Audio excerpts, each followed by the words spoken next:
good evening, listeners, and welcome to a special episode of Red Moon Roleplaying, where I'm going to be talking with Matthew Dawkins about Mummy. It's me again. It's Dawkins again. You can't get rid of me. I'm the herpes of role-playing. So, this is just a one-on-one. The game we will actually be running in the coming weeks will have a couple more players than this, but we'll be role-playing a prologue after we've discussed what Mummy the Curse is all about, because I know Craig is new to the game, and I imagine a lot of your listeners are as well. I think it's fair to say Mummy wasn't the most standout popular game of first edition New World of Darkness, as it was called then. By no means was it unpopular. The Kickstarter did very well, but it was very much within a niche, and second edition goes some way, I think, to making it more accessible and a more broadly interesting setting. Well, I believe it was one of those ones I was familiar with by name, but it was like, oh, so that's not vampire, mage, werewolf, or changeling. But it was in that thing of like, oh, it's like Mummy, the one where you're beasts. There's Beast the Primordial. Prometheans, I know the Prometheans. There's Promethean the Created, yeah. Yeah, it's definitely in that, I guess, the second half of, Chronicles of Darkness now, in terms of, I guess, the mainstream, or whether it's there or not. In Mummy's case, it wasn't. You never know with second edition, and with me at the helm, it might be. We'll have to see. But hopefully the things we talk about in this episode will interest the listeners, and you as well, Craig, of course. So Mummy the Curse is a game in which you are playing deathless, immortal, eternal, timeless beings. You are playing mummies, but you aren't mummies of ancient Egypt so much as a proto-Egyptian civilization by the name of Irem. And while we don't need to go too deeply into the meta plot, such as it is, Chronicles of Darkness is very toolboxy, so you don't need to adhere to everything. But Irem was a vast magical empire, spanned a great volume, I guess, of northeast Africa, all the way down to the southern tip of the Nile, possibly farther than that. And at its time, it was the most technologically advanced, intellectually advanced, developmentally advanced civilization. This would have been in the probably 1,000 years or so before ancient Egypt really rose to the fore. Now, at the head of the nameless empire, which Irem is now dubbed, the leaders were some sorcerers. Maybe gods in sorcerous form. And they consorted with some deities of their own, known as the judges. And these sorcerers wanted to not only be made gods, but also to have eternal servants at their beck and call, to constantly be fed magic and power throughout time by their servants. And these servants became their mummies. For the most part, mummies were made from the preeminent members of select guilds of Irem. They were the engravers, the alchemists, and the priests, and so on. Now, in order to make them into mummies, these eternal beings required an act of mass human sacrifice, a hugely powerful necromantic ritual that became known as the Rite of Return. By performing this ritual and then killing these guild members, it locked them into a cycle of immortality. And this cycle of immortality allows a mummy to wake whenever their cult summons them, whenever their judges call them, whenever someone disturbs their tomb, when an act of great necromancy or bloodshed occurs near their resting place, or when a certain astral alignment takes place and all mummies around the world wake up. That's known as a Sothic turn, but we won't be too concerned with that. and they only happen once every 1,400 something years. So it seems on the face of it that if a mummy exists in relative solitude, it has a very long sleep every 1,421 years, and then wakes up, and then eventually goes back to sleep again for another 1,421 years. But obviously that wouldn't be a terribly interesting story.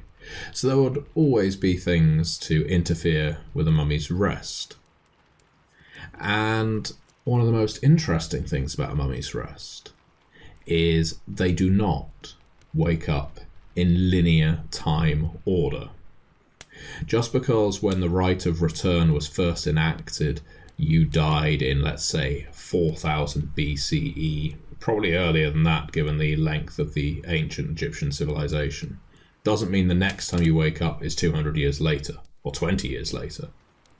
It could be 2,000 years later. And then the next time you wake up after that could be 100 years prior, or 200 years prior. And why is that? Like, is there an actual sort of weird, sort of magical reason? Yes. The mummies are not bound to their bodies.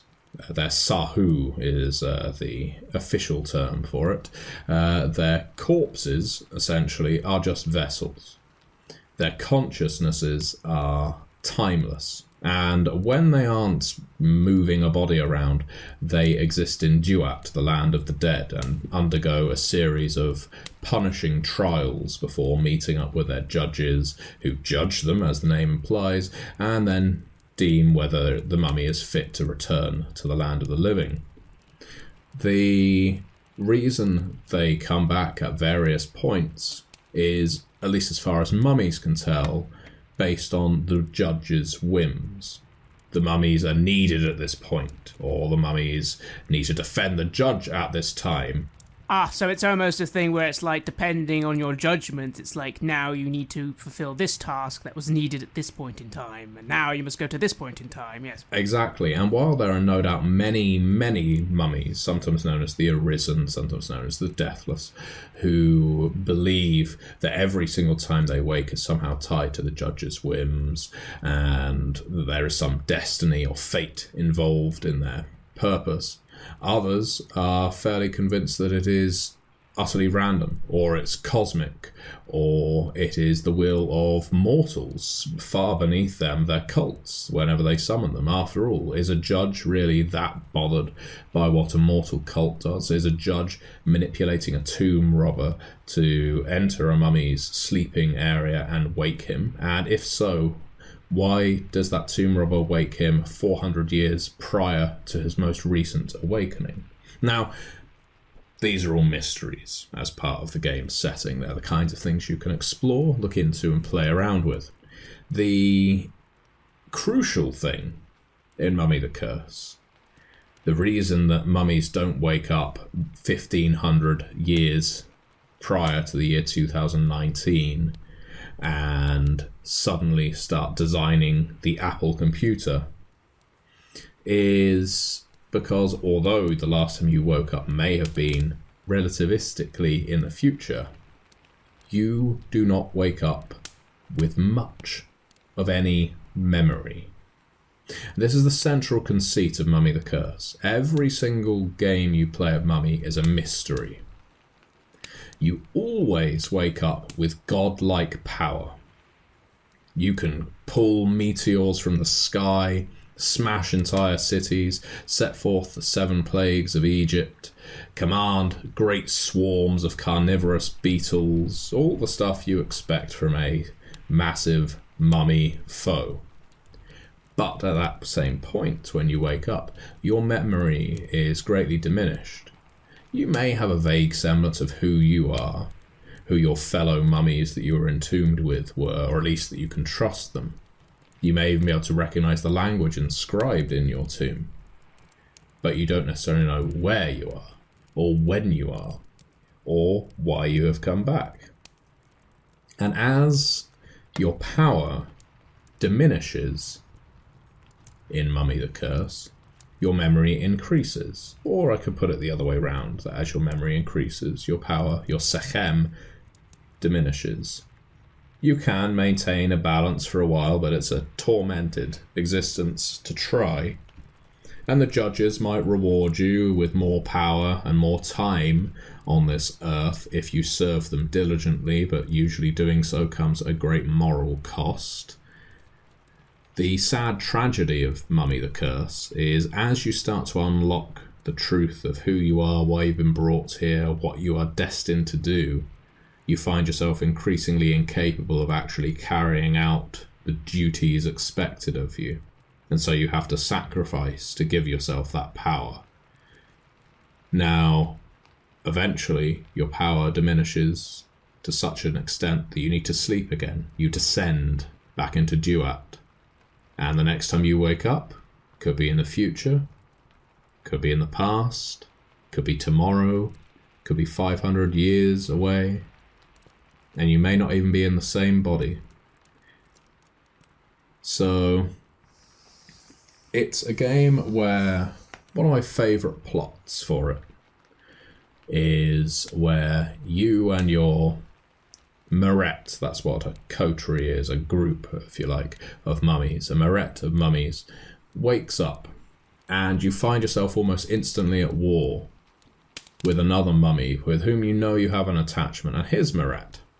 And you're tearing apart a city or rampaging across the British Museum, if you like, trying to retrieve some relic important to your judge that the other mummy has managed to get a hold of, and it's all very bloody and furious and emotional. And as your power is going down and their power is going down, you realise, as your memory is going up, that you remember who this person is and why you hate them so much, or why you have such a strong emotional connection to them. You remember, for instance, that this person was your brother once, all the way back in Irem, however many millennia ago it was. This person was your living, mortal brother. And just like you, he was mummified.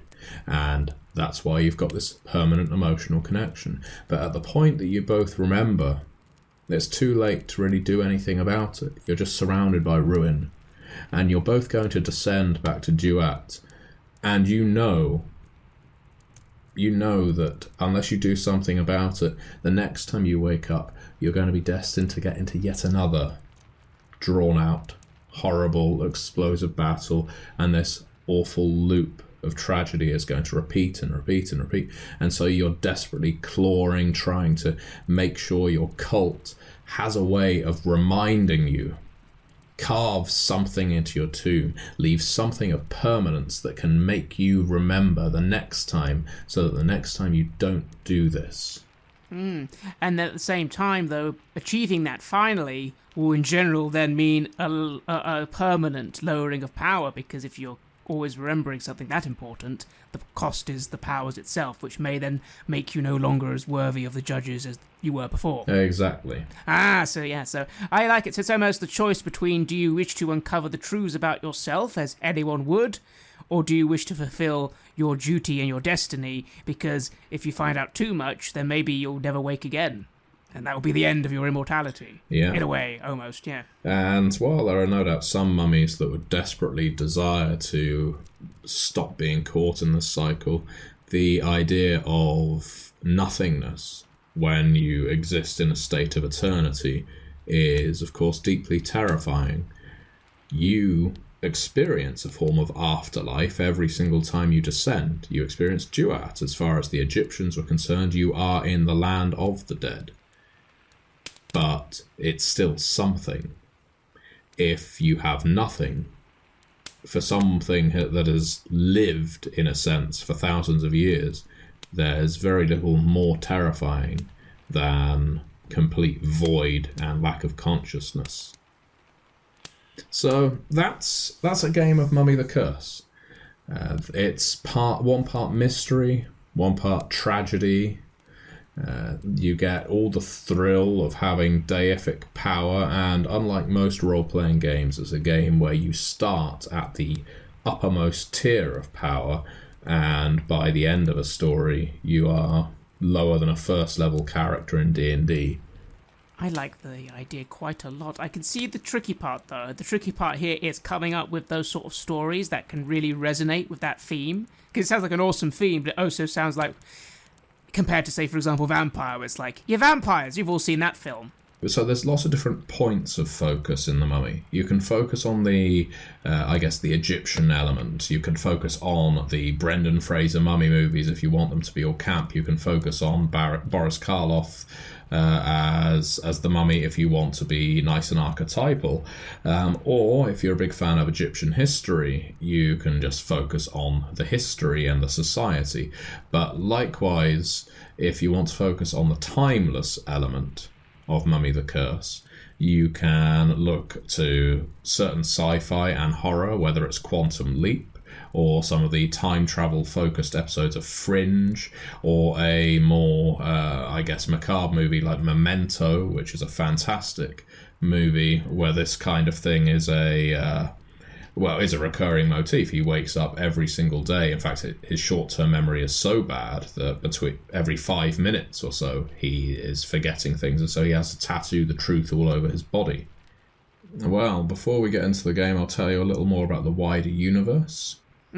Actually, yeah, that's a good question, because I was thinking, what is the classic, because there's always a sort of antagonistic sort of like, for example, here's what vampires can fight, here's what changelings don't like, yeah, what's the antagonist to mummies? So it's been expanded somewhat in 2nd edition Mummy, and there's one group known as the Shuangsen. You don't have to remember how to pronounce that. The easiest way is the lifeless. So you are the deathless. The Shuangsen are the lifeless. The reasons for them being the lifeless and having such a hatred for the Arisen, the mummies, aren't entirely known by most mummies. That's the kind of thing you can discover in the course of a game. What is known is they are a deeply flawed version of what you are. While they don't suffer the lack of memory, they certainly don't gain the sheer benefit of power, and they are perpetually hungry. They're hungry for the life force, the sechem, that fuels you. And to paint a picture, when you first wake up from a tomb, you do not look like a human. You do not look like a cadaver. You look like a almost skeleton, almost bandaged corpse, bound together, fused together with pulsating power. The Sechem is life force, radiance, and it makes you bulge and twist and contort and extend to godlike proportions. You do not look human. The Shuangsen feed on this. At their lowest, they are parasites. At their highest, they are hunting down mummies, and they are devouring them entirely. There is very little that can kill a mummy, but a very hungry Shuangsen could probably do the trick. You also have, to fill out the universe, there's a few others, but I'll give you a couple of examples. Other immortals. So the Shuangsen can theoretically live forever if they can keep feeding. But there are other immortals that some listeners may be familiar with if they ever read World of Darkness Immortals. There was a new World of Darkness book, so Chronicles of Darkness 1st edition. As developer of Mummy, I moved them into Mummy the Curse 2nd edition as both antagonists and supporting characters. They span the entire gamut of flawed immortality. You have bloodbathers, who, as the name implies, like Elizabeth Bathory, have to bathe in blood to renew and retain their perpetual youth and strength and vigour. You have body thieves, who will transfer their consciousness between bodies, puppeteer bodies, and kill the original host. You have Eternals that keep their bodies running with phylacteries, like Elish in D&D, like Dorian Gray, if you prefer your literary versions. And these immortals, some of them will work alongside mummies. because mummies, as far as they're concerned, have the best form of immortality. Now, that's debatable. The lack of memory is certainly a bit of a downside, but no other immortal being has the sheer range of power of an Arisen. And so there's an awful lot of immortals who want a little of what the mummies have got. Sometimes that results in immortals forming pacts. Sometimes they will enter service quite willingly just so they can get a bit of a rub of power. And mummies can invest other creatures, including immortals, with a fragment of their power. And that allows the immortal to start using the mummy's abilities. So there are these immortals, some of them, just like the lifeless, are hungry and want what the mummy has. Some are prepared to make a deal. You have Sechem sorcerers. They are almost mere mortals that have stumbled into, or through diligent research, discovered ways of making magic. They're not awakened. They're not mages. They are mortals who know a few cantrips, if you like. They know what words to read, what astral sign needs to be high in the sky, and what components are required to create a minor effect, like increased fertility, for instance, or a slightly longer life.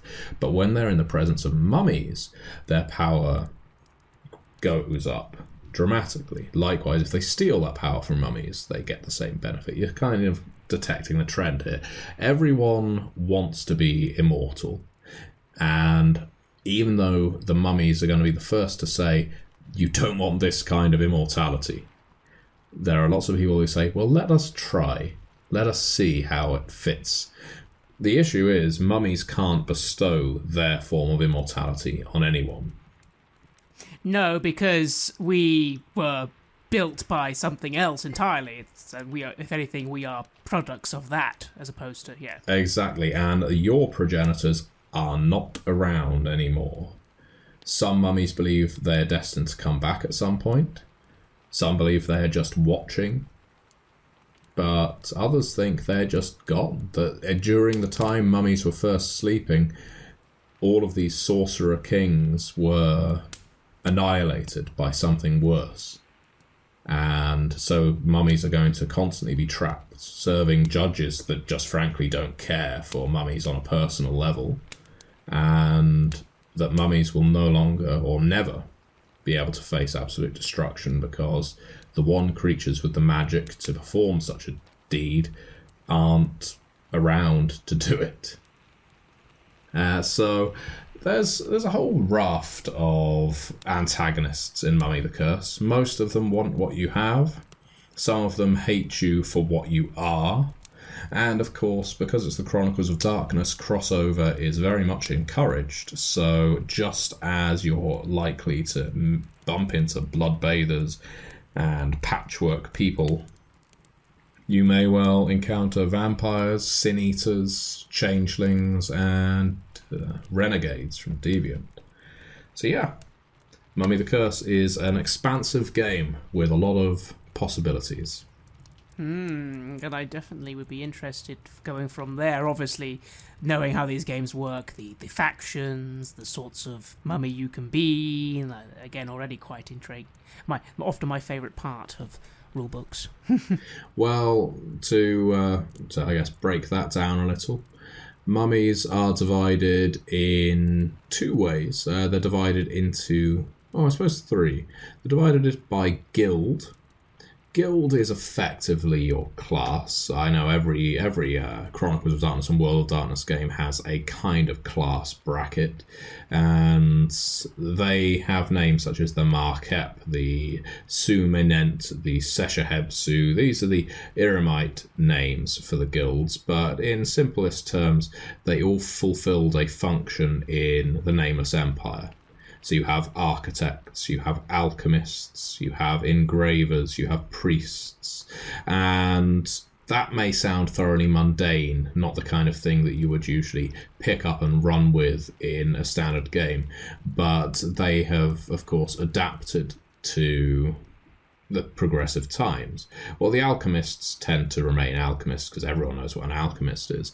But the architects are now, as far as they're concerned, the new pharaohs. They're the ones destined to rule. The engravers are pretty much the secret police, the spies. They're the ones who like to make sure that everyone is serving the judges just right. The priests are necromancers, and you have scribes as well. Now the scribes, again, not many people would go into a game thinking, I want to play a scribe, but these are the mummies most in touch with fate, the scroll of destiny and of ages. They are able to see what the future and the past hold, so you could call them oracles or diviners. So you have your guilds, you also have your decrees, and decrees tie into how a mummy is formed in terms of power. Mummies have pillars within them. Now, if you're at all familiar with ancient Egyptian mythology, you will know about the Ab, Ba, Ka, Ren, and Shut, which is essentially your heart, your spirit, your essence, your shadow, and these are all the elements that make up your body. These are the things that would be put in the canopic jars when you were being embalmed, entombed, and enmummied. Now, depending on the strength of your given pillars, you will be placed into a particular decree, which in simple terms you are of the decree of the falcon, of the lion, of the bull, of the snake, of the jackal, and that gives you access to various different powers. You can invest your pillars, as I mentioned earlier, you can invest power. You can invest a pillar in your cultists. So I'm really doing a good rundown of what Mummy's all about right now, so I hope the listeners are finding this interesting. But as an example, cultists come on different tiers. So you have mortal cultists, you've got sorcerer, Sekhem sorcerer cultists, you've got immortals, and you have Sadiq. Sadiq are like a mummy's ghoul. They wake and fall with a mummy, but they retain memory. So they're the perfect guides for a mummy, and they're bound by life as well to the mummy. So they will theoretically never betray the mummy. Now, those 4 tiers of cultist can be invested with your pillars. So, for instance, you could, if you had 1 dot in the pillar of Shiat, shadow, you could put that pillar quite physically in a mortal cultist. They can't carry any more pillars. They're only a tier 1 cultist. Now, with a sorcerer, you could put 2 pillars in. With an immortal, you could put 3 in. And you might be wondering, why would I do that? Well, when the mummy is sleeping, those pillars remain in them. But also, if a mummy's sahu, his body, is destroyed, that mummy can then choose to come back in the body of someone possessing one of his pillars. So you can take over your servants' bodies. And it kills them. But you now have a new form. It's a good way of escaping as well. And if you've got a good cult, they may even be willing to take on the pillars. And the last part, of course, as mentioned, you've got judges. I'm a big fan of Dungeons & Dragons, favoured deities, things like that. It's why with Vampire the Masquerade I have developed cults of the blood gods as well, because I love the idea of vampires with religions. And one of my favourite parts of Mummy the Curse First Edition was the judges, because you've got a big pantheon of completely abstract and weird, very weird, almost Lovecraftian deities, and they hold very little semblance to what you might associate with ancient Egypt. And you can take a judge as essentially your favoured judge, and that conveys certain benefits as well. The primary one is that judge is less likely to manifest in our world and try and kill you, but in second edition of Mummy, judges are likely to appear. They can take avatars essentially and start stalking the world if their mummies have been misbehaving. So you have a cosmic level of antagonist in this edition of Mummy, which the previous edition didn't. That was very important to me as the developer, because I like a scale of enemies. And yeah, you could have a rival cult all the way at the bottom of that scale. You could have a judge taken physical form at the upper end of that scale. And if you think a mummy that's just woken up has godlike powers, you should try facing an actual god, because that's what you would be doing if you take on a judge. So the judges are godlike beings, but then is that one of the mysteries of the game? Like, are there other godlike beings? Are they the only ones? Is that, in the Mythos, especially of some of the other games as well, there are lots of these potential godlike beings. So is that a mystery you can explore, maybe, rather than an answer? That is indeed a mystery you can explore. It's something, again, a lot of arisen scholars and researchers are keen to find the answer to, and the kind of thing where if you probe a little too deeply, you suddenly find yourself descending into Duat a lot faster than you anticipated without your memory going up. And the big question is, one of the many big questions in Mummy, is if the judges are your gods, how is it that you meet Anpu when you enter Duat? Anpu is Anubis. Anubis is, for many, the god of the dead. He is not a judge. The judges are not Ra and Set and Bast and Nut and all the rest of the ancient Egyptian deities that everyone knows. But those deities are around. So what are the judges? And on top of that, if the judges existed, and they do, what were the sorcerer kings of Irem? The individuals who enacted this great ritual to bring you back. Because no one seems to remember what they looked like. No one seems to really remember why they enacted this ritual, other than to create eternal servants. But what exactly are you serving? Are you serving them? And if so, where are they now? Are you serving the judges? And if so, are the judges actually the sorcerer kings? But surely the judges were around back then as well. There's a lot of mystery there, quite deliberately, and it's not something that we're going to define in the core rulebook, because I'm a big fan of storytellers and players making up their own answers. There's plenty of clues, and for anyone who's a fan of games like Werewolf the Forsaken or Beast the Primordial, you can very easily tie the Idagam from Werewolf into the judges. I've done it in my games. I just essentially have them as one and the same cosmic creatures. And if you like Beast the Primordial, they can indeed be insatiables, the most primordial of primordial, hungry alien entities. If Duat is the land of the dead, is that the land of the dead for everyone? Like, do normally souls in all other games go there, but you're the only ones that come back? Or is it a different sort of, for example, like even like necromancers and Geist, the sin eater, like ghosts and stuff. Is it the same or is it different? That's a very good question. So most ghosts in Chronicles of Darkness exist in a frequency called Twilight, and that's not so much a plane as a frequency. They exist on a channel. You can't access it, and it makes them more than just physical beings. Duat is inhabited more by fiends than ghosts. And what that tells you about Duat, I guess, given that on a separate series you're descending into Avernus right now, you may have certain thoughts on fiends. Obviously this isn't Dungeons & Dragons, but there are... Well, you're making me think of, is this going to maybe Demon the Descent? A little. Well, Demon the Descent. We'll just do the tour of Chronicles of Darkness. But no, it's good because listeners may find access into a game they hadn't even considered before now.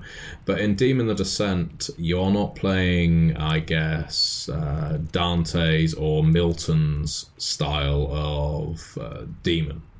You're playing... So, in Chronicles of Darkness, there is a central antagonist supporting figure. I'm doing all of this in almost air quotation marks, called the God Machine. And the God Machine is essentially a multi-layered, multifaceted, it would be wrong to say being, entity that exists layered throughout our world, sometimes in the form of cogs and just pipes that no one knows the reason for, in some cases in far more overt ways, sometimes it's incredibly subtle. And the God Machine has a plan, but who knows what it is. It's not human, it's not relatable. But what the God Machine does have is servants to carry out its will, and those servants are angels, and angels serve the God Machine willingly, diligently. Sometimes they maintain a human cover, but most of the time they're pretty straightforward. They will do what they have to do to serve the God Machine, to please their God, and then they return back, and sometimes they stay out in the field, sometimes they fold back into the infrastructure of the God Machine, and that's them done. Their purpose has reached its conclusion. Sometimes an angel decides, or has a moment of panic, an epiphany, where it realises, I don't want to do this anymore. I don't like all this killing or delivering bodies to the mills, or I don't want to fold back into the God Machine. Thank you very much. I quite enjoy this cover. And that's when an angel descends and becomes a demon, and that's where Demon the Descent comes in. So Demon the Descent is described as a game of technostic espionage, because you already exist in a form of hell, because you are already existing with angels and demons and God on the same level as you, but it's quite matrixy, because you end up as essentially, well, they're your demons with godly powers, on the run, maintaining cover IDs. Angels are often far more powerful than you, and all they really want to do is grab you and take you back to Mummy. Not our mummies, but the God Machine. So angels can fulfill the role of agents in the Matrix, and demons fulfill the role of our protagonists from Zion. Very true. And going back then to fiends, because then they are a different thing. Yes, they are. Yeah. So, yeah, there's a lot of crossover, but there's a lot of what makes Chronicles of Darkness distinct as well. Unlike in World of Darkness, which I love. So, one of the biggest issues with the way World of Darkness has been read over the years is readers have taken elements, and writers have taken elements as canonical. And specifically, they've taken things like the Book of Nod as canonical. Now, the Book of Nod in Vampire the Masquerade maintains Cain is the first vampire, cast out from the Garden of Eden, 13 antediluvians, all of that stuff. But it's supposed to be one interpretation. But because it was the first in-character artifact, I think, for vampire, everyone assumed it was, I guess, a true meta-narrative. Now, that means Vampire the Masquerade cannot truly exist in the same world as Wealth the Apocalypse, because in Wealth the Apocalypse the world is formed by, well, is Gaia, and is wrestled over between a worm, a weaver, and the wild. And in Mage, that doesn't work with their universe at all. So having Old Testament versus very much spiritual past versus the world is formed by our consensus in Mage, the Ascension, and all the other origin stories throughout the rest of the World of Darkness means those worlds don't gel. Now, V5 and the other 5th edition games are doing some work to unpick that, but Chronicles of Darkness doesn't have that issue at all. All these worlds can exist together, all of them can exist apart, nothing is reliant on the other, and no origin story is absolute fact. And largely that was because in Chronicles of Darkness, one of the design motifs, which at the time was divisive, was taking away some of that meta lore and trying to be a bit more, here's just what the things are, have fun with it, rather than here's what the backstory is. Exactly, yes. So yeah, so that was an interesting tangent, but again, I'm sorry, I was enjoying that immensely, listeners. I apologise. I love World of Darkness lore, and I'm doing it with Matthew Dawkins. I'm a happy person.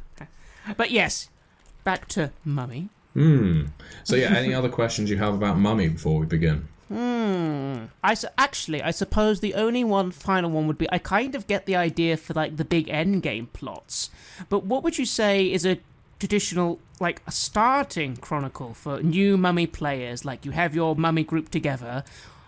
Obviously, in something like Vampire or even Changeling, it's often finding your place in the world. With vampires, it's like, how do you survive killing people, and how do you deal with the local politics? In Changeling, it's how do you find a freehold? So what sort of thing in Mummy would be like the starting steps, you'd say? So for a starting chronicle, Mummy the Curse, I would go really simple, make it relatable, where your mummies wake up to find their tomb being robbed, because one of the main ways mummies can be awoken is by being disturbed.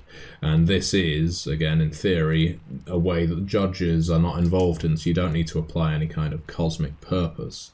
Just, you've got tomb robbers, they're stealing your stuff. It wakes you up, you get all wrathful and godlike and destroy a bunch of these tomb robbers. Now, one of them may have escaped, or a couple of them may have, or maybe they were even sponsored by another mummy, or another immortal, and they've stolen something of great value to you. The mystery in a chronicle like that is firstly remembering what it is that they've stolen, because then you might know why they want it. And secondly, it's tracking them down and retrieving it, destroying them, doing whatever it is you have to, finding out a little about yourself as you do. As you're pursuing your own personal plots, you can come into contact with more mummies in your, it's called a gnome city, a domain. In Mummy, it's a gnome. You could interact with mummies from your guild, from other guilds, get involved in their politics and rivalries. But bear in mind that because mummies exist on this essentially sleeping cycle, guilds are set up with many laws and traditions, but they don't always have the numbers around to, enforce them. So don't expect the same sort of stagnant structures as you'd see in Vampire, the Requiem, for instance. Now, as you're passing through the gnome and you're finding out a little bit more about yourself, yes, you get to the end, you confront the mummy or other immortal that has commissioned the theft of this artifact. It turns out you stole it from them the last time you were woken up. Again, I would always defer, if I was running this for the first time, to really hammer home the tragedy of memory loss and the potential fear of being forced to repeat this thing all over again. Because let's say you wake up before your rival next time, and one of the first things you remember, because of how distinct it was last time, was this artifact, this relic. You don't know why it's so important to you, but you know it's not in your tomb. So the first thing you do is dispatch your cult to steal it from wherever it is. And suddenly you're playing the exact same chronicle, just from the other side. Now there's a mummy coming for you because you've stolen the relic from them. Wonderful. All right, then. Well, in that case, shall we continue with our... yes, I think I've satisfied enough initial curiosity. I'm eager to move on to the next stage. We start our chronicle in the late 18th century in the city of Paris, France, and with a thump, chum, thump, hey! The hurrahs of the crowd as another aristocrat's head meets Madame Guillotine and then enters a basket. The crowd around this part of the city are blood-driven. They love sacrifice. They adore it. They live for it. These past few months have been nothing but bloodshed after bloodshed. More and more murder after murder, dipping their handkerchiefs in the freshly decapitated stumps of aristos' necks. and waving them around like gaudy baubles, proud that they can show off to their partner back home, to their children.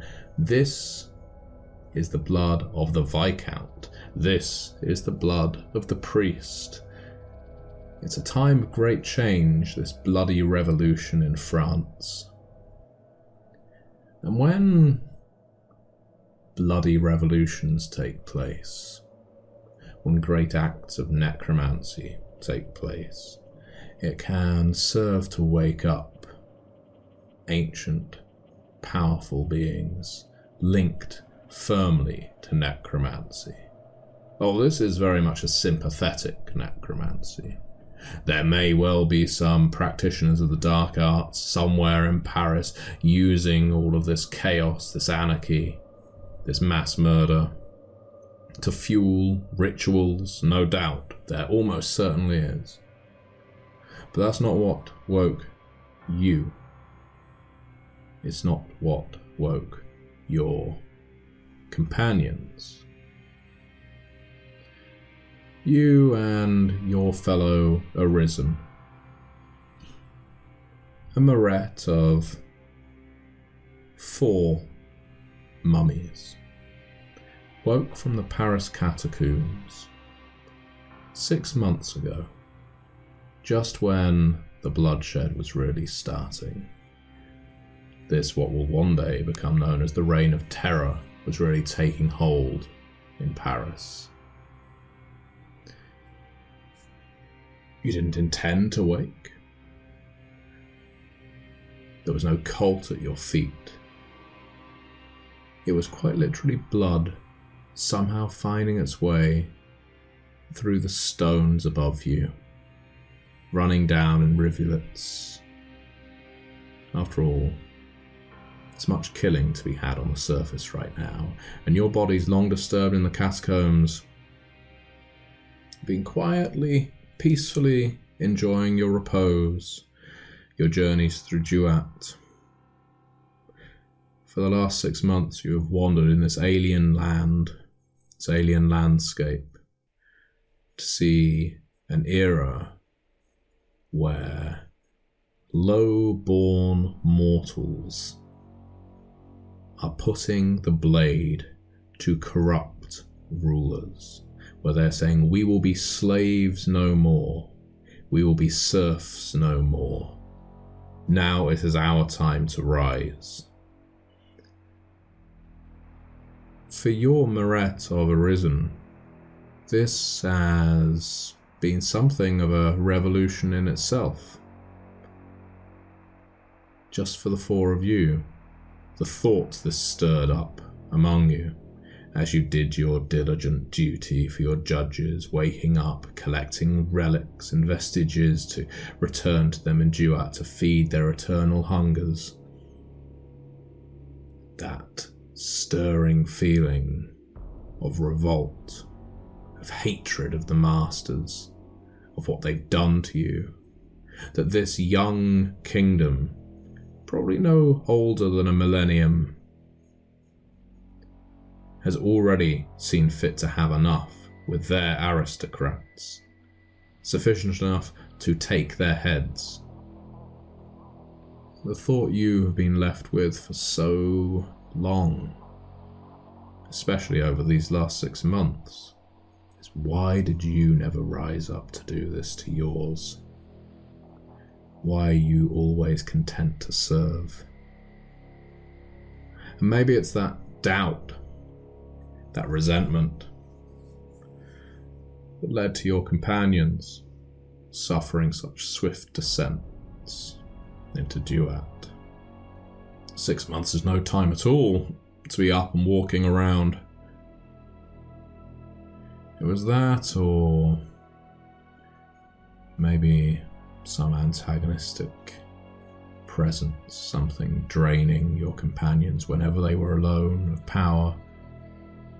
They all seemed to vanish quite rapidly, all 3 of them, just leaving you in this city where Humans are gleefully killing each other, and even those that don't deserve it are being turned over just so someone can claim some property, a pretty frock, a bit of title, a bit of prestige. Leaves you wandering in the crowd at the guillotine, watching another aristocrat's head get lopped off, and people cheering as it falls. Your name is Amasis, or at least that was your name. It hasn't been your name in revolutionary France.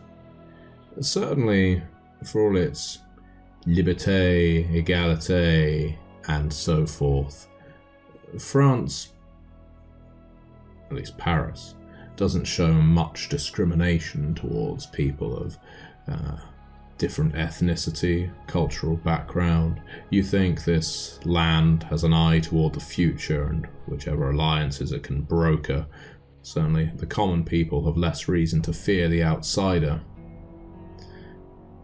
But, Amasis, today you are not.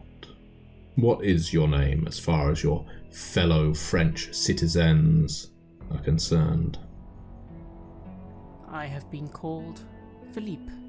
Well, Philippe, why not tell us a little about yourself and what you're feeling during this march of bloodshed? As you can see, a very frightened, small-looking woman who you think has probably been painted to look like a stereotypical aristocrat. You haven't seen an aristo in white face paint and wearing a powdered wig, not since you first woke up, but this one has clearly been daubed for the entertainment of the crowd as she's being marched up towards the guillotine, looking very bewildered and frightened, and people are laughing and cheering. What does Philippe think of all this?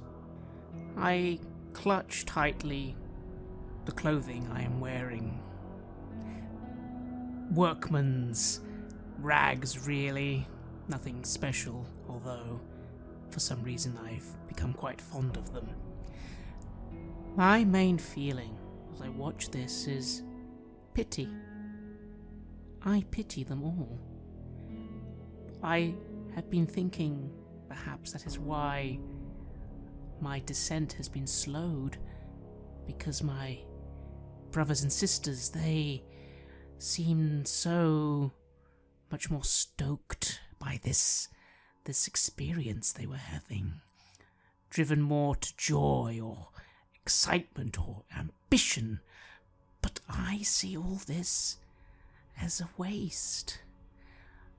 The spark mortals have, I find it precious. I find it fascinating, I feel.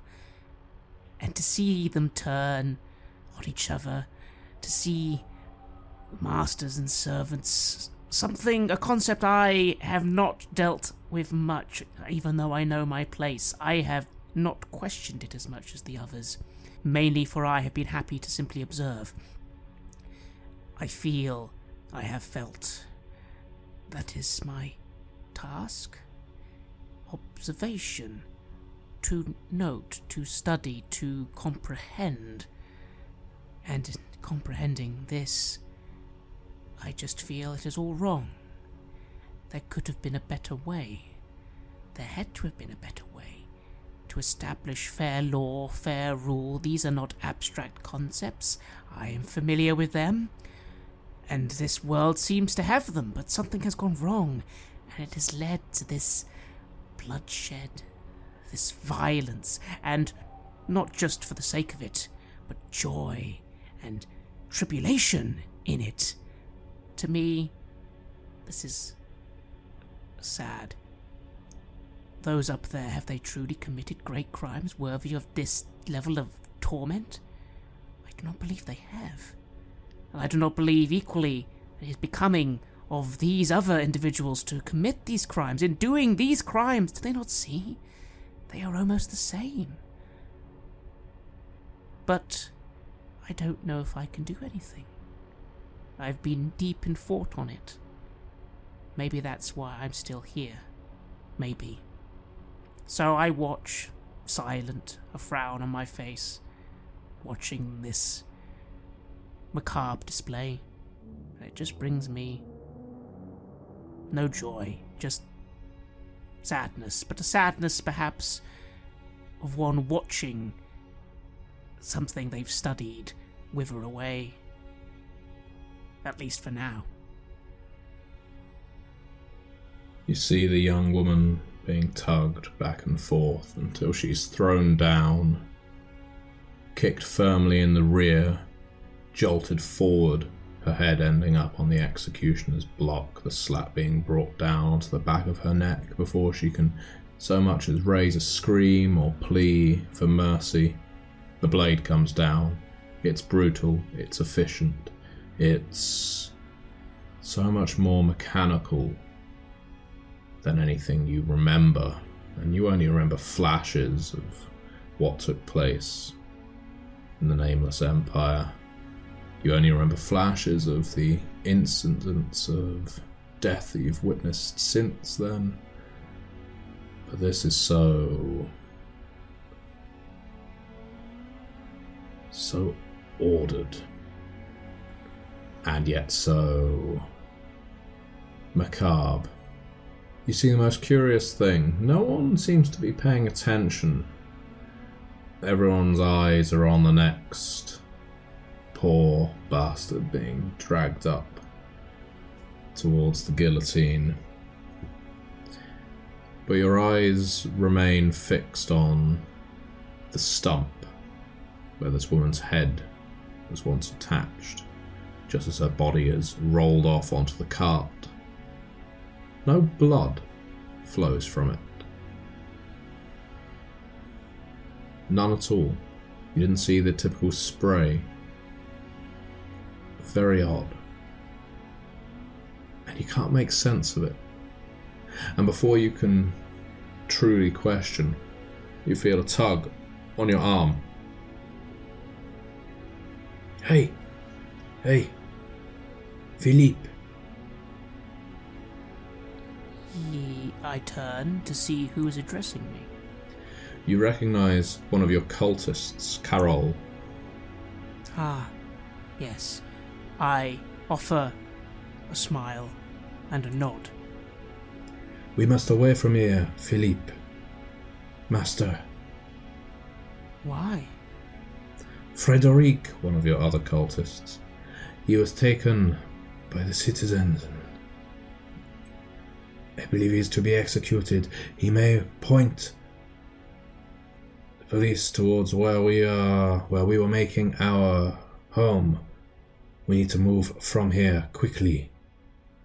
That would be unfortunate. Yes. I believe he is loyal to you, but they have used some exacting ways of drawing information out from people if they feel he is hiding someone, especially someone powerful. She looks at you. I will never let any harm come to you, Master. You have my word. But we need to get away from here now. Someone may recognize you, someone may associate you with Frederic if he is brought up to the platform. I reach a hand out to sort of reassure her on her shoulder. This is something that I have learned again, is something that makes others feel reassured, and I enjoy reassurance in my followers. Of course. Let us move quickly. Thank you for coming so quickly. Let us go. Your cult has, in recent time, been severely dilapidated. You made the mistake, perhaps, of forming a cult from a merchant's guild. And while that made perfect sense to you and your Moret at the time, you had no cult around to speak of before all of this took place. And any servant is a good servant in a pinch. The merchants were soon being targeted as well for their wealth and decadence. This massacre of the people sometimes catches the right targets with its scythe, but other times it just sweeps wildly and picks up anyone with a golden trinket on their finger as being louche or vulgar. Leaving a very small cult indeed, worrying you, no doubt, and the rest of your Maret, as to who will shepherd you for the next time you wake, subsequent to now. Yes, especially for what I believe my purpose is. It will possibly set things back if when I awaken again, whenever that is, if I do not have the correct things laid out, my purpose will go back on itself. But still, I'm going to follow quickly as I can. I want to see if I can help, because I care. I do care about my followers' well-being. I have decided that, at least. Carol takes you to a cart and helps you into the back. She climbs up and shouts out to Jean, one of your other cultists, who drives the wagon, to take you away from what once was a thriving market square and is now just a open-air abattoir. Jean drives the horses, and you go through the cobbled streets of Paris. Slowly, not wishing to draw attention, Carol speaks to you.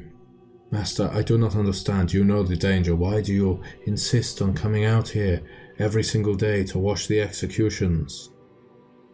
You know that almost every single time they find someone in the crowd who they object to, and they give them a no trial at all before they take the blade to them. And I know you can defend yourself, Master. I know that you can. But it is too great a risk. What have I told you, friend? I've said that if I am to observe, I need to observe. If I cannot see, how can I learn anything? You understand? I understand, Master, and I would never question you. It's just you have us, you have your loyalists, and we can observe for you. We can write things down if you need them. Just please, you should not put yourself at risk. I do appreciate your concern. But tell me, when you see a bird fly from a tree, and you write it down on a piece of paper, and give that to someone else, is the image that they then think the same as when you first saw that bird fly from the tree? No, I suppose not. It would not be, no. But I smile as I say this, and again that hand on the shoulder to reassure my follower, because I understand that they have limited understanding. And I do not chide, I do not dismiss. Perhaps some of my brothers and sisters can be like that, but I don't think I am. And I say, but maybe I will try and be more careful. Yes? It is something that Jean and I, we do not know what we would do without you. The last 6 months you have protected us, Monsieur, our master, and so many of our friends have either fled Paris or fallen to the guillotine. It is as it is, you are the master and we are the servants, so we understand that. But do never be afraid to question me, please. I would hate for you to fear me. You know that Carol has formed a firm attachment to you. You think some part of it may transcend the fear and respect that cultists sometimes form with their arisen masters. And that may well frighten you to some degree, or may please you. But it is unusual that within these 6 months she has developed such a bond. It's been alarming to lose so many cultists in such a short space of time. Disconcerting even. Jean has spoken at length. You often hide out in a barn now, a most ignominious place for a creature of your power, just on the outside of Paris. But Jean, while drunk, has ranted and raved that this is not the act of the revolution that has dilapidated your cult. It is the curse that comes with serving beings such as yourself. He was always quickly shut up by other cultists, but now that Jean and Carol are two of very few cultists that you have remaining, you have to hear his ranting more and more. Thankfully, on this journey, he is silent. Again, though, it isn't something that bothers me too much.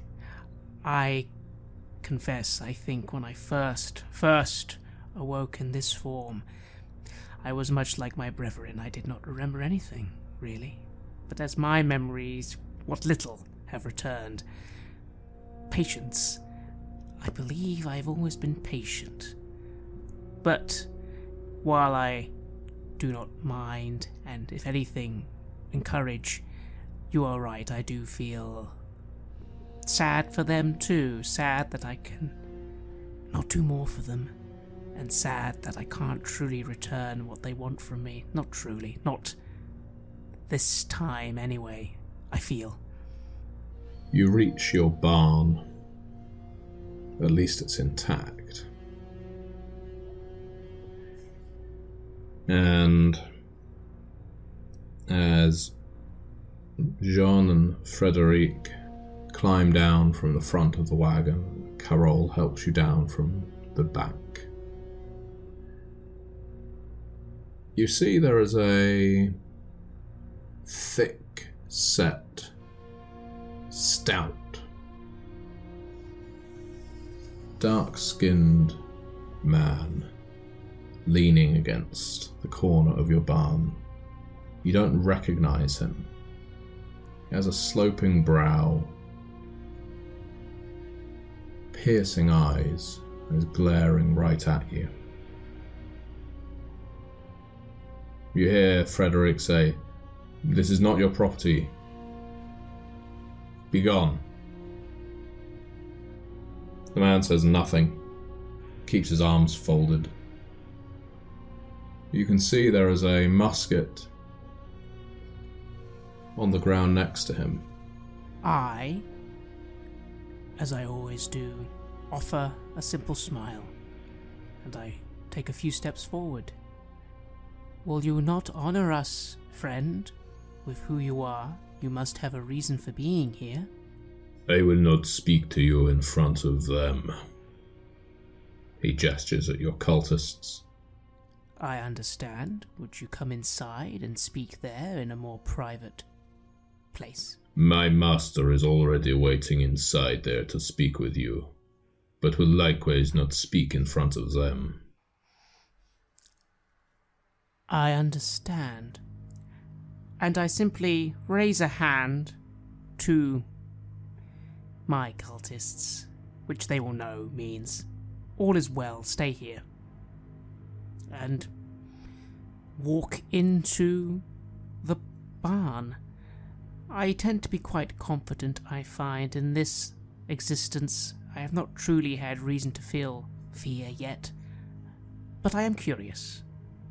So I shall enter the barn. By myself. Sat on a bale of hay that you sometimes use as a bed is a willowy looking white man with golden locks down to his shoulders. His face is almost alabaster white, quite alarmingly so, but his lips are vibrant and healthy ruby red.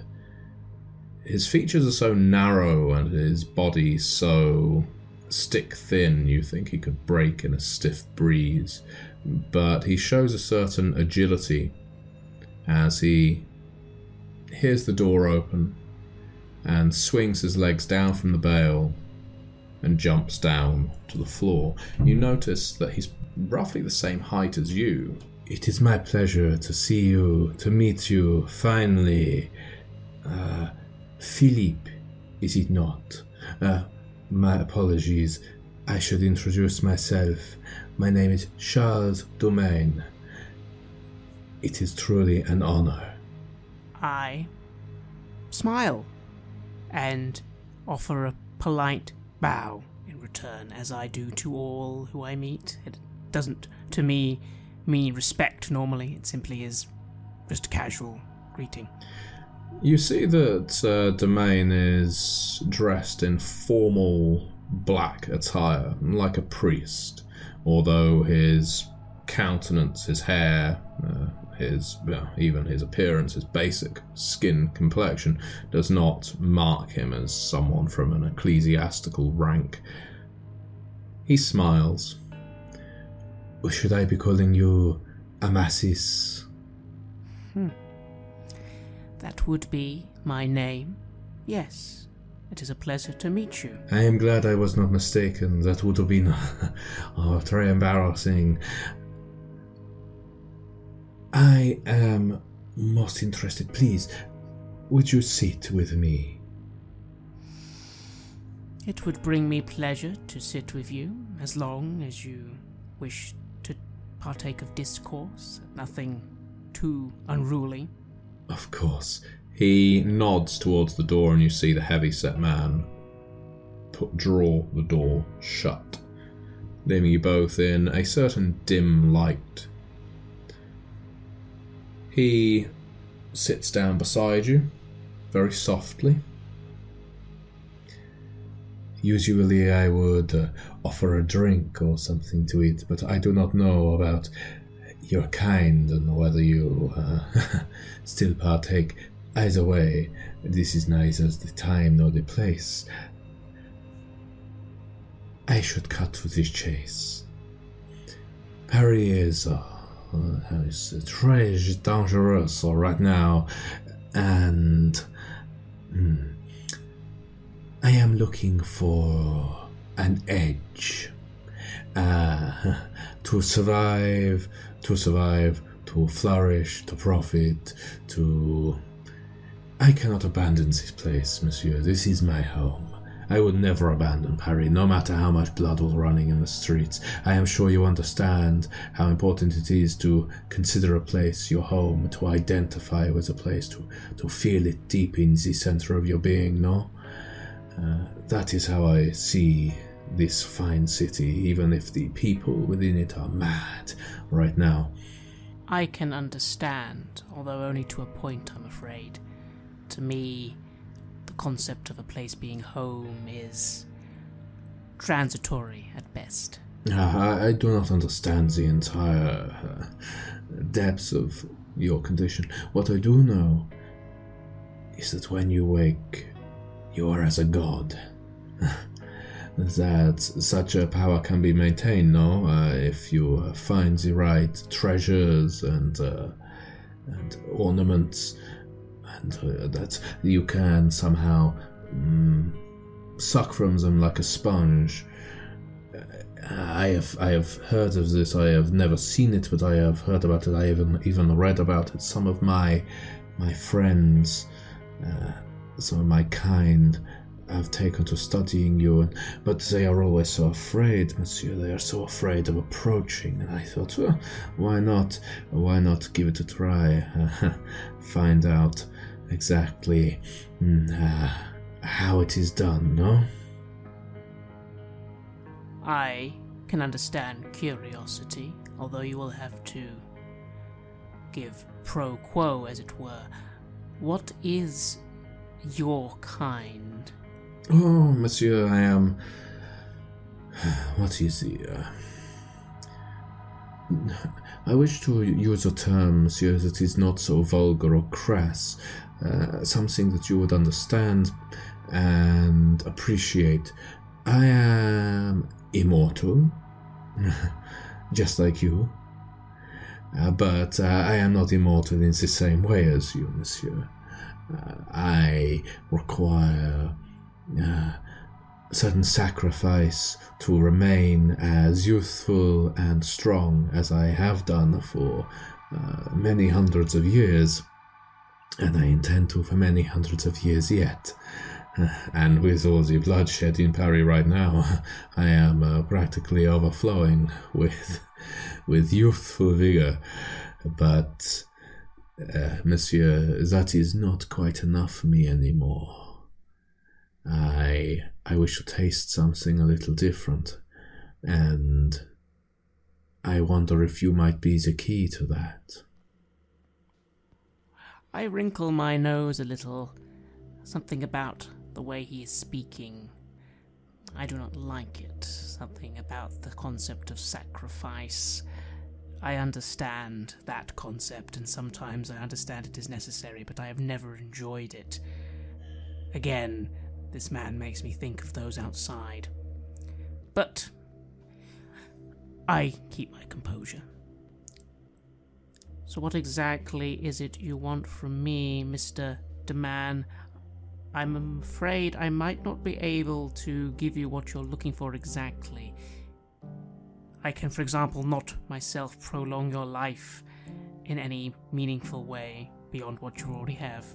Is that not so? Is it not the case that you do not know the reason that you are so long-lived, so potent? I know a few things, but I'm afraid those things at this stage are for me to know. And in the interests of hospitality, also not applicable to anyone if I wished it to or not. As in, if you are looking to become like me, I cannot make you like me, I'm afraid. I do apologize. You must understand, monsieur, that is very disappointing. I have come a long way across Paris during a time of great strife and danger to myself, and now you are telling me that you cannot give me what I want, and I am very used to getting what I want. I am sure you can understand that. I can offer you some things, but I don't think you'd appreciate them. Oh, I have an open mind, monsieur. Well, if one were to partake of certain rituals I only half remember, you can follow me. To follow me can, in some cases, if you are lucky, bequeath a little something. Although, again, I am unsure that that is what you would want. His smile drops a little. Oh, monsieur, that is a very kind offer. But, you see, I am not a follower. At best we are peers. Of a different root, maybe, but similar branches. No, I do not wish to follow you, monsieur. What I do know is while you may not be able to tell me what it is that makes you so vigorous, I may be able to find through study of you. So, what I will propose, if it is something that you do not feel you can deliver, then, that is fair enough, and I will take my leave. I stand. I've decided I do not like the tone this man has taken with me, but I am always polite. So I smile and say, I am sorry that I cannot give you more insight. I appreciate looking into things, and of course you are welcome to investigate whatever you wish, but yes, I feel what I can offer you, you would not want, and I cannot offer you what you do want. I am sorry. No, it is I who should be apologizing to you, monsieur, for intruding in your, he gestures at the barn, palace. I have to say, monsieur, that the moment I arrived here, I was at least slightly underwhelmed. I had been given to understand that you were like the pharaohs of old, all clad in jewels and glittering cloths, and what I find is a hay barn. Maybe I have come to the wrong place. I guess I should say enjoy your immortality if you know how, and maybe we shall meet again, no? One thing I can say, that if we do not meet again in this life, I will not remember you. But who knows, maybe we will. I like to think I leave something of an impression. He saunters out, knocking on the door with his servant, opening it from the other side. Adieu, monsieur. Adieu. It is late afternoon as Monsieur de Mer leaves your barn. I return to sitting for a time, and I'm thinking. I admit that was a curious encounter, and a little part of me really would like to myself know what he truly was, but I did not like his tone, and it's almost as if once again I remember a little. This has happened before, hasn't it? There have always been those who ask these questions, and I can never provide, and often they do not leave so politely, I think. But the more I think on it, the more the memory is hazy and vague, and I simply meditate until my servants eventually, I assume, come in to check on me. Carol comes in to check on you first, as she often does. She gave you some space initially, but eventually comes to your side when she sees you relaxed. Who was that man, master? An individual who called himself Charles de Mer. Is this a name you are familiar with, Carol? Oh, oui, yes, I am familiar with him. She stares down at the ground. Do go on.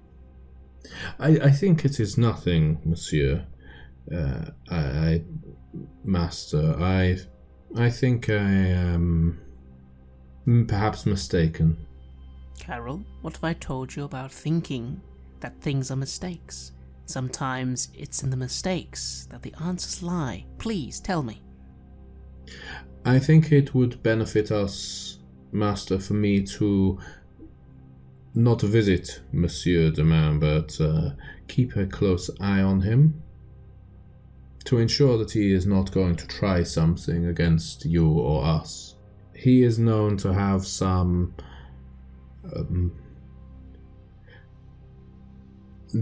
I have heard that he lives on a street practically devoid of neighbors, and the rumor is, I should not laugh, that he received a pouch of coin for every neighbor he sent over to Madame Guillotine. He is not someone who one can trust as an ally.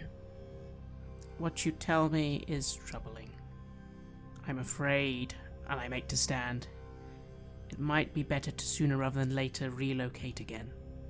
I don't think it is wise for us to stay here if he knows I am here. What you've told me is true. He may wish to cause me harm. The thing I cannot work out, master, is how he knew where to find us. This is not on any map, and we have not advertised our presence to anyone outside of the cult. And then I'm filled with a strange pang of sadness and perhaps even paranoia. This is something I have tried to keep down, but it has surfaced every now and again, and my response is, if only we know of this place. Is it possible one of us has told him? I will go to his tonight, master. I will see what he does. I will keep a safe distance. Are you sure it has to be you, Carol? Jean is a drunk and Frederic is... He's too dim-witted to be quite blunt. There are too few of us now to be precious. I understand. I will trust your judgment, Count. Might I suggest that you, any of the relics that we have procured for you, Master, that I arrange for their internment some distance away from the barn. You may feel weaker for their absence, but at least we will know they are safe. In this situation, that would be wise, yes. They cannot fall into the hands of those who are unworthy of them. And this again is one of the few things that is a strong memory. I've always known that there are things meant for my kind that are not meant for others. It is important to protect them. Well, that is something I can trust Frederick to do. I will tell him where to dig the hole, and I will ensure Jean takes them there. I nod. At this stage, what level are my powers now? Have they begun to wane significantly yet? Your powers are waning.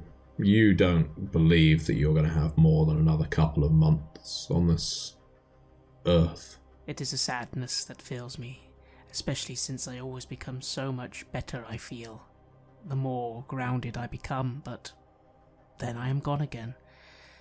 Nothing to be done, though. Nothing to be done. There are always ways to extend one's lifespan, whether it's to drain relics of their power and court the disfavour of the judges, or to do something that your judge wants you so implicitly to do, although it usually turns out to be something quite horrifying to mortal sensibilities. Indeed, and I feel this time neither of those options has presented themselves. The relics we found are few, and I do not see currently any more incoming anytime soon. And yes, my purpose this time, it still seems out of my reach. Certainly for my brothers and sisters, who are gone already. Carol heads out for the night. Yes, you and she have developed something of a bond in this short time. Maybe it's reminiscent of someone you once knew before but can't quite remember. It's always difficult to say what feelings are natural and which are born by nostalgia, especially when you can't remember. The pull of meditation, of rest, of communing with your judge, draws you as the stars hang high in the clear night sky. You can hear Jean prattling away to Frederic near the barn. You can hear him saying that, "Did you hear what that oaf of a man was saying outside the barn?" "No, I did not hear, Jean. What did he say?" "He was saying that we all had the same chance as him at eternal life. I did not believe a word. If eternal life was a real thing, then the Master would not need us to serve him, would he?" You are speaking through your bottle again, Jean. "It is true. If he could live forever, he would not need servants to await him hand and foot, would he? He would not be sleeping in a barn." "I think you should go to sleep, Jean. I know my mind. And I know that we've lost too many of our friends in service to that thing. Go to sleep, Jean." And you hear a bottle smash. I once again have that sadness, that pity. Even when presented with what we have shown, he still doubts. he still clings to his concepts that are simply incorrect. Why is it so hard to teach? Why do I find it so hard? And of course then, I wonder why I care. Why do I always care? I've always cared about trying to teach how things should be done. But why do I have this authority in me? Who am I to teach? Maybe I am wrong. I have doubts. But hearing him speak like this, it fills me with sadness. And then, admittedly, a little tinge of something else. They're speaking outside the barn, yes? Yes. I step out of the barn and go to them, seeing if I can catch the doubter before he has left. Jean is pulling himself to his feet, and upon seeing you, stiffens, stands up, like the soldier you believe he once was. Monsieur Philippe, I did not think that you were still awake. I am indeed, John. Now tell me truthfully. You are feeling doubt in your actions.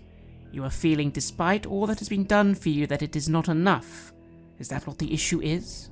Monsieur Philippe, I am very grateful that you have protected us from Madame Guillotine all these months. But, Monsieur Philippe, I do not know that we would not have protected ourselves. We could have left Paris a long time ago if not for you. There were so many of us when you awoke, and now there are just 3 of us. I know. I take blame for that. My brothers and sisters as well did not do as well as we hoped. But sometimes great sacrifice is required for greater good. And what we are doing, it's all part of something far more than you, and even far more than me. Have you not seen enough? Have I not shown you wonders? I have seen wondrous things in your service, Monsieur Philippe. I have. I promise you I have. But I do not know if it was worth it. I do not know. Because soon you will be gone. And we will be left with the wreckage. Then what? We just stand vigil over your body until you decide to wake again? I admit when you put it that way, it does sound like you are getting the raw end of the deal. And I do apologize. But I assure you, you are not doing this in vain. Even if this time things have not gone as well as they should have, we do not know what the future holds, and that is key. That is the point. We have to have some faith. But, and I look to the others as well, or the other, I have been talking with Carol, and I am thinking that maybe if we can move on, maybe that would be best. Maybe we have done all we can here, and it is time for all of us to go somewhere that at least you can be safer when I am gone. Monsieur Philippe, I am so sorry that I doubt. And then there's a bang as a bullet shoots through the back of his neck and out through his throat, and he clutches at the wound. He doesn't fall over immediately. It's more an act of surprise. Someone has fired a rifle from some distance, and damn good shot at that, as the pellet has just gone straight through his neck. It's taken the wind right out of him, and he clutches with the spurting spray. It reminds you of the woman who was decapitated earlier today, except when she died there was no blood at all.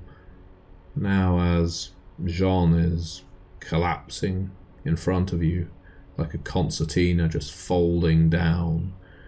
First his legs bend at the knees, then it's his waist, then he doubles over, torso folding, as if to just try and find some way to keep the blood and air inside his body, but all it does is succeed in squeezing it out even faster. Frederic shouts and runs towards you. Master, we need to get away from here. Quick, up into the cart. I am filled with anger. I turn my head almost to try and see if I can see where the shot has come from, but I do let myself be led away. For now. But no. That is not how things should be. Ugh, and I clench my fists, but I do let myself be led away into the carriage. The gunfire continues. It starts increasing in frequency. Lots of pops and bangs and whizzes as bullets fly toward the barn, toward the wagon, where Frederic is keeping his head down, and you know that your body is largely impervious to such harm, but still the natural instinct is to at least duck slightly in your hay wagon. At this point, I just stand out from the wagon suddenly. It's always strange how there's a natural instinct to things, to wince at a gunshot, to smile when someone tells a joke. These things are still there. But that is not all I am. And currently I am angry. I am angry that I had just once again reached a follower. And to have him taken from me. Like that, in such a stupid, crude manner. Such a violent manner. What a waste. And I walk from the carriage, extending my arms. Perhaps a bullet or two does now reach its mark. And they enter me, I suppose, but I do not pay any heed. And then from within me comes this strange force. It starts to flow out of my hands. Very strange looking to an observer, perhaps, almost like dust is flying into the air, but it flies into the air upwards, and above me the clouds begin to ferment and twirl, and then suddenly there is wind and there is rain, and bolts of lightning begin to fall to the ground, many of them random, but some of them seeking those who have wronged me. I do not wish to cause them unnecessary pain. I simply wish for them to stop shooting, and as I do so, at this display, perhaps my one follower Frederic can see that I do kind of quiver a little. It's almost as if there is too much coming out of me, and I let out a cry of pain, and my bones and skin become even more emaciated, almost as if my age is increasing. Just a little, and then quite a lot. But it is the price I have to pay to call forth such power. Your exaltation of power, your harnessing of the storm of the elements. It illuminates an otherwise pitch-black night. The lightning is flashing with such frequency, such propensity, that it is as if the sun has risen just to show you this small battlefield around your barn. You can see in the flashing lights the dark clothes of the people that were approaching. You can identify members of the Parisian militia, servants of this new republic, sent after you as if you were some prize convict or aristocrat, some Bourbon, some French noble. You know that hunting parties like this have been sent before to capture high-value targets and bring them forth to the guillotine. And there you are, snatching their lives from them with blasts of lightning. But not all. Not all. Some run, some scream, some fall to the ground and cover their heads. Some run toward the cart, at which point Frederic is pulling out his own musket, is damn inaccurate, but firing in their direction is enough to give them pause. As you put it, your strength is waning. Your age is increasing. You're not sure what's going on. It's not just this exertion of power. It's not just this utterance of the judges that's draining you. Something else is draining you. You can feel it. You can feel your relics, your vestiges of power. They're being denied to you. You can't see it. It was too far away, and even with your fantastic skills, your eagle's sight, you do not know where they are, where they're being taken. But you can feel something deep inside your pillars, things that were keeping you together. You can feel that, to your horror, you feel that Carol betrayed you. That's the pain you can feel. That's the thing that's sending you withering. It should be giving you strength for vengeance. But this dedicated servant, this almost friend, has taken a deal and is taking the artifacts so important to you, so important to your judge, and delivering them to a new master, and your judge is very displeased with that. And rather than giving you aid and giving you strength, your judge is punishing you for that. Your judge is punishing you for putting your faith in a mortal who can be so easily coaxed with promises of power and protection. As you collapse to the grass,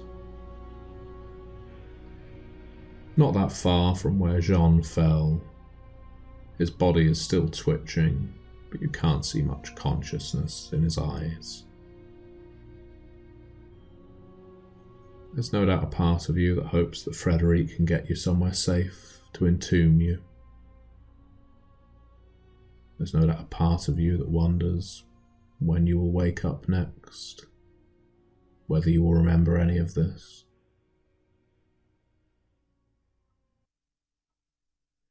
What is going through your mind, Philippe Amasis? As always, there is a sting of failure. This is something I'm familiar with. I always feel that I have failed. And then, before those final moments of true oblivion come, at least what I can remember of them, because I have experienced it before, a crystal clear memory that the anger of my judge, that this betrayal, it's happened before. I have put faith in someone before. I have been betrayed, and I am punished. But the thing is, I've always wanted to prove that one day the judge will be wrong. One day the judge will be wrong. And then there is nothing. That is where we will conclude our prologue, because when we return, dear listeners, we will have a full moret of mummies, or whatever the other players decide to create, and we will no longer be in late 18th century France. We will be maybe somewhere else. You have listened to a special episode of Red Moon Roleplaying, where we played Mummy: The Curse, 2nd edition by Onyx Path Publishing. Mummy is hitting Kickstarter on November 5th, so do keep your eyes open for that. Our storyteller was the Gentleman Gamer Matthew Dawkins. Check him out at MatthewDawkins.com and his Patreon to keep him creating more dark stories for all of us to enjoy. The music was made by Beyond the Ghost and was used with permission from their label, Cryo Chamber. Check out their website at cryochamber.bandcamp.com or their YouTube channel for some moody, dark ambient. We would like to give very special thanks to our champions of the Red Moon, Martin Hoy Showbear and David. And we would of course also like to thank all of our patrons for making the show possible. If you want to support our work, please check us out on Patreon. You can get access to bonus campaigns for Cult Divinity Lost and Coriolis there, as well as get early and raw access to all of our recordings. You can also get your name read on the show and play Cult with us. Most importantly, this support is what keeps the show going, so do check us out there. Thank you again for listening, and see you soon again.